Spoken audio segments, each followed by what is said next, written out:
it was like far and in between for black. You said Stony Bay? Mm-hmm. Okay, where is he from? I believe Stoney was from St. Clair or somewhere like that. I'm not sure. And that was a juvenile? That was juvenile. That was a juvenile body?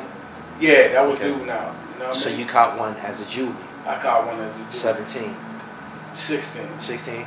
So you went from Schumann, you got certified? Got certified. Alright, that's the Fisher bill. Yeah. Certified as an adult. Yeah. So you arrived at Western what year? 1990. Alright, so the gang culture kind of came here in 91, 92 or something exactly. like that. So while you were still in the clinic, exactly. you started to see the gang influence coming into the jail and shit? You started seeing more bodies. Bro. Oh, you still watching the news bodies. and shit? Oh, you started seeing bodies. You ain't watch, like in the clinic, they didn't have TVs at first. Oh, no doubt. They didn't have TVs at first. Right. So you got newspapers. Right.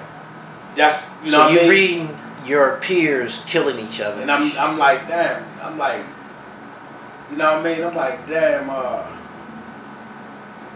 bodies is dropping, like, you know what I mean? And I'm seeing it, man, because even back then, bro, when people was catching bodies in the early 90s, and this sound crazy, it was people catching bodies and getting 7 years, 5 years or 7 years for that shit, bro. Right. This is before they realized, no, it's time to get motherfuckers these lifetime contracts. So in the early 90s, guys was just they was catching people, the 10 to 20s and shit like that? That type of shit. You dig what I'm saying? I don't know the details of what their case was, right. But I know certain people was coming up. I'm like, damn, man, only.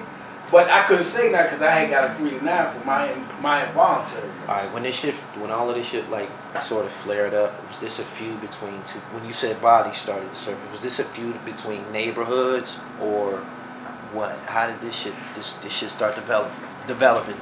To your recollection. I'm gonna tell you like this, bro. Right? I'm gonna tell you like this.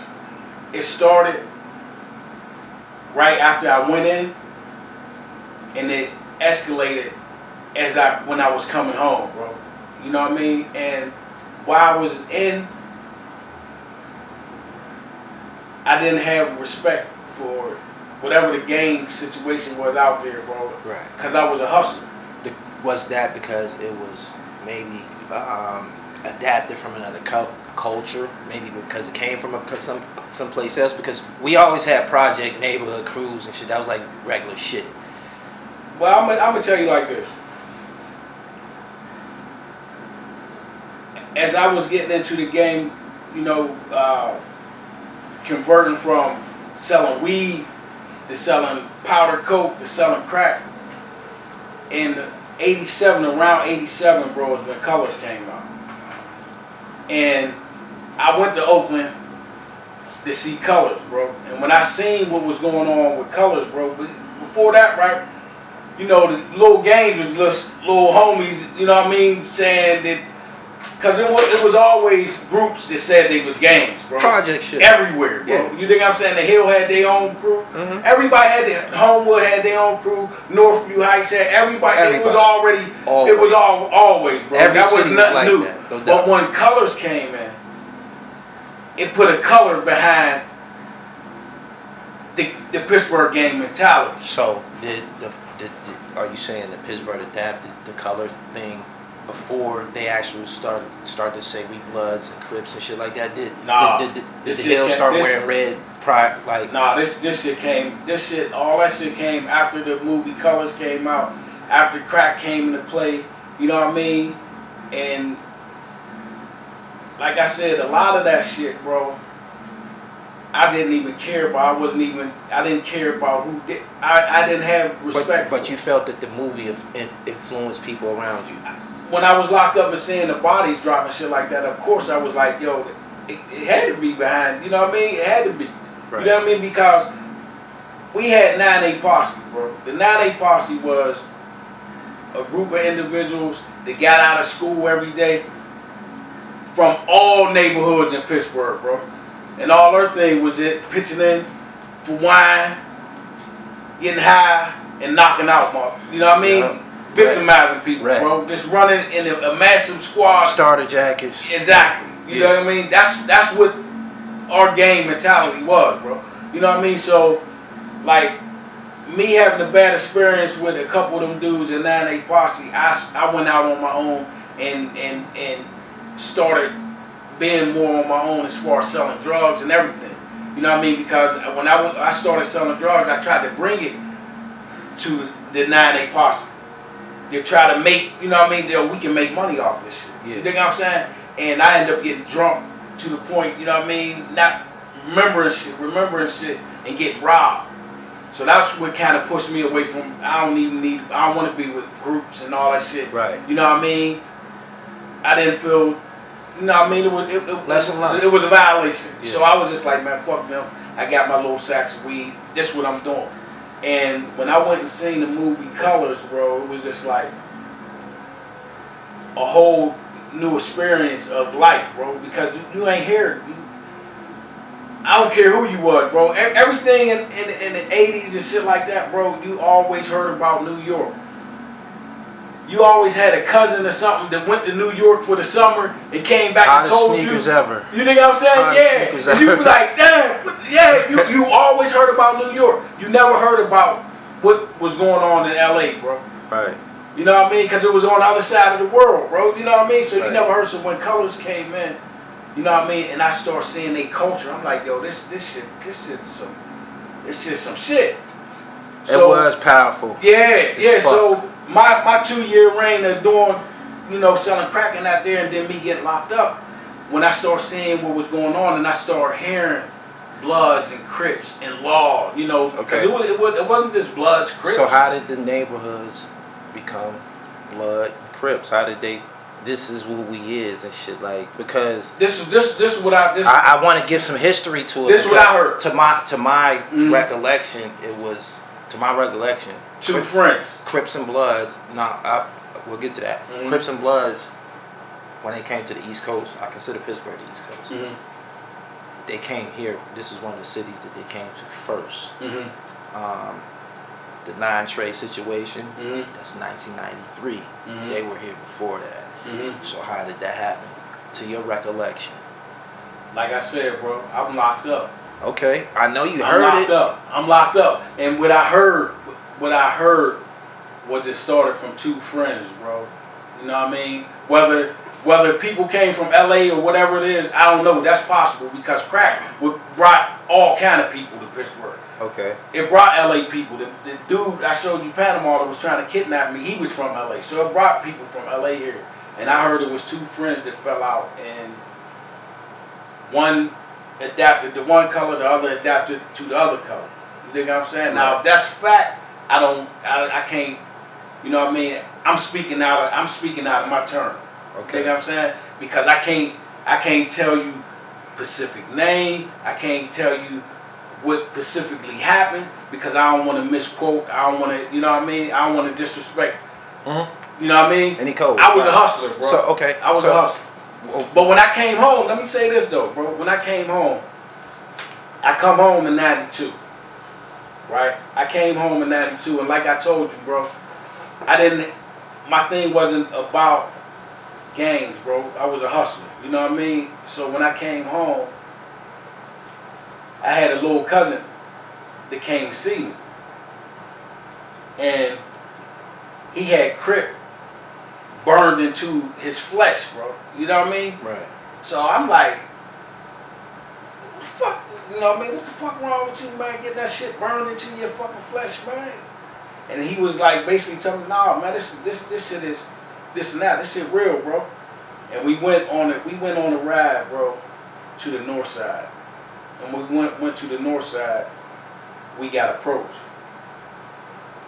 You know, the car got approached by motherfuckers, pistols and all that shit. And being he was what he was, that subsided the whole incident from going crazy. Once they realized who he was. Diffused the whole situation. It diffused it. Right. At that point in time, bro, made me realize like, yo, this shit real. Different that you couldn't go wherever you wanted to go? It didn't stop me, bro. I'm talking about, was this a different encounter to see that? It was a different encounter. But a guy like me, bro. Yeah. You gotta remember, a lot of them dudes that became Bloods and Crips or whatever, they knew me as a hustler, and we all went to school together. Right. So when I came home and didn't didn't adapt to any color, and I remained a hustler. Right. You think I'm saying? I was able to go to Homewood. I was able to go to the north side. I was able to go, you know what I mean, to Wilkinsburg and certain places, bro. But I'm going to tell you what it did change. It was a point in time, bro, that if I wanted to go to Garfield and I had blue on, I changed my clothes, bro. Right. That's how serious it was, and that's how much I respected. You know what I mean? Because after that first encounter, because like when I came home, bro, I was like, because I ain't gonna hold you. I'm not. You know what I mean? I'm not no lightweight. When, you know what I mean? When it comes to doing what I do, you dig what I'm saying? Right. But at the same time, when I seen that, it let me know how real it was, and I respected it so much that I changed clothes, bro. Right. You know what I mean? I had a girl that was from Garfield, bro. Right. And when I went to Garfield, I made sure I ain't had no blue on at all. And that's how serious it was. So when did you know, like the chaos? When did it, in your opinion, when did it climax and start to subside? 'Cause I know it was bad down here. You seen it in institutions. Yeah. The segregation. The segregation. I was in Vision Quest in '92, and y'all was on that hoodie shit. Mm-hmm. Every neighborhood had a hoodie. Mm-hmm. Homewood State and all of that. Yeah. And I noticed that when a new guy would come to Vision Quest, they wouldn't fuck with him right away. Until they found out. You would hear them talking amongst each other, like, who is he? You know what I mean? Getting a rundown. He said that he was from here, you know, and then they asking people. Who do we know from there? All of that. Who do we know? You feel from me? Before they actually accepted him Yeah. as a Pittsburgh guy, before you, Yeah. you know what I mean? And they wasn't really on the gang thing because they had, you know, the Philly issues. Mm-hmm. And but they still, once they got deep enough, they would separate Homewood, Mm-hmm. Hill. Mm-hmm. And that's basically how it played out, man. I tell you, like, when they took me from Schumann to Western Penitentiary, right? They walked me past the yard, right? They walked me past the yard, bro. And you try not to pay attention to what's being said as you walking past, bro. You dig what I'm saying? Right. So yeah, I remember I'm 16, bro. Was they big? You took me. I wasn't even paying attention, bro. I'm just hearing little shit. You dig what I'm saying? And I'm like, damn, bro. And when the cell door shut, bro, it was a reality check for me. It was like, damn. It was a reality check for me, and I was like, damn, bro. They really sent me to a man's jail. You know what I mean? Sent me to a man's jail, and it was crazy because as I'm going in, they coming in from the yard. So as people coming in, I'm seeing people that I know.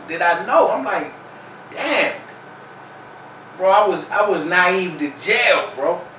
I'm still thinking. I'm thinking jail was bread, water.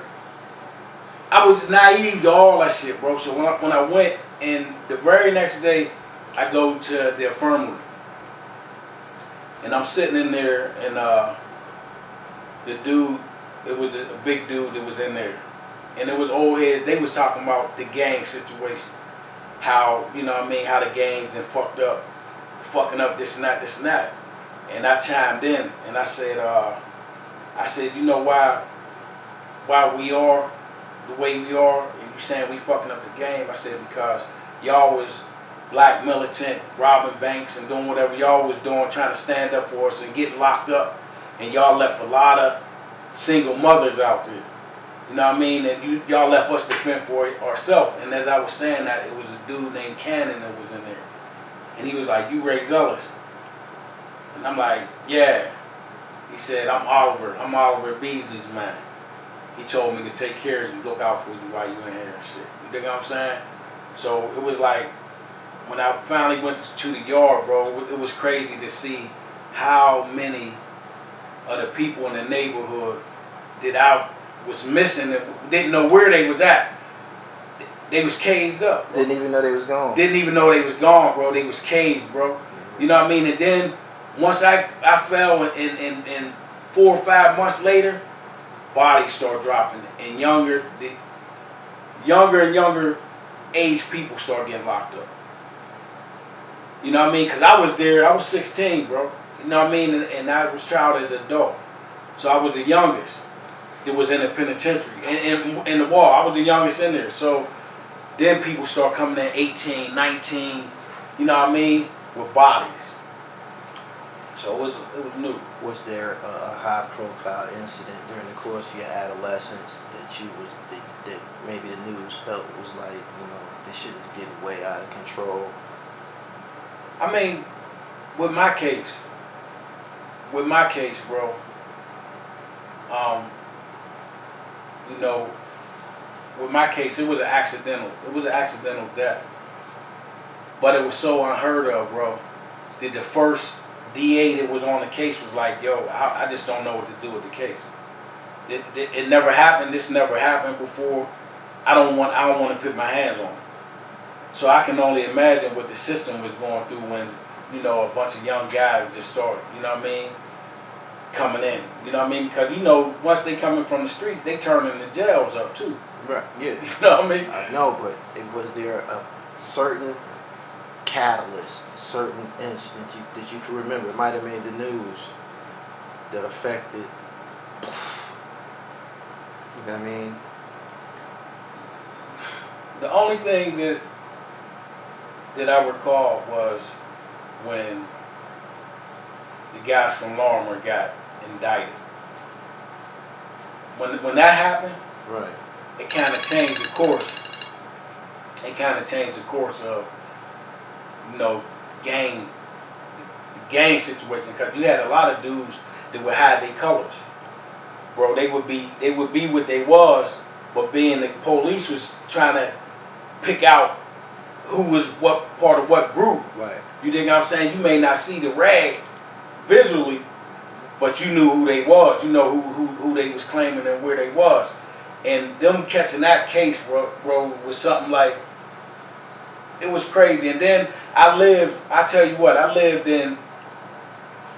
lived on a street where gangs was, and I lived on Center in Wilkinsburg.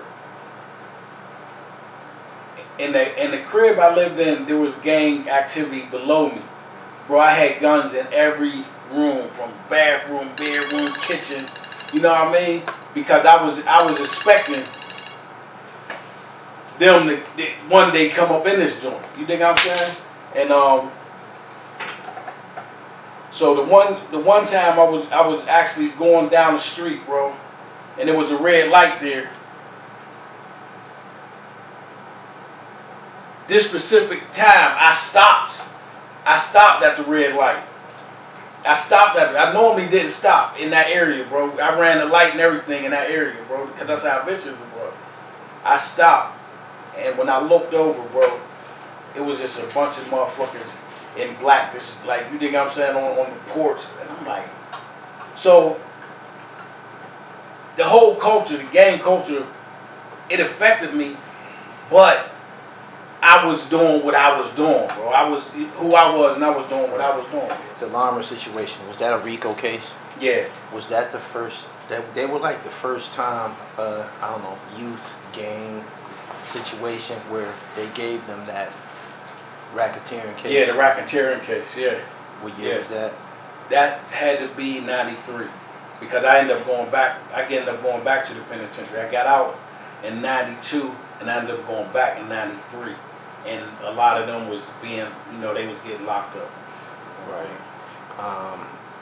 How much time did you end up serving in the state?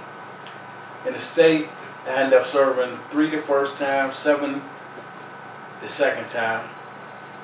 And then with the feds, I ended up serving 8.5, 9. Close Right. to it. Yeah. All right, so what year did you come home from the state? I came home from the state in 1992. 92. 1992. And motherfucking MC8 was the soundtrack of the streets for the gangbangers. Right. Until the Chronic dropped. Spice One. Yeah, until the Chronic dropped. Right. You know what I mean? So, you know what I mean? How long was you out here? How long would you say your run was on the streets?